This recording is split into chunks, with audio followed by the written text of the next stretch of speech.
We're under a flood watch for the next few days. They're saying that we could see more flooding than what we saw the last time.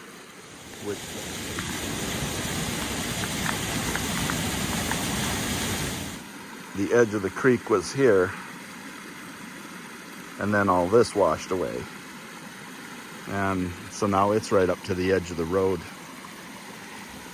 I hope it doesn't get worse than that now.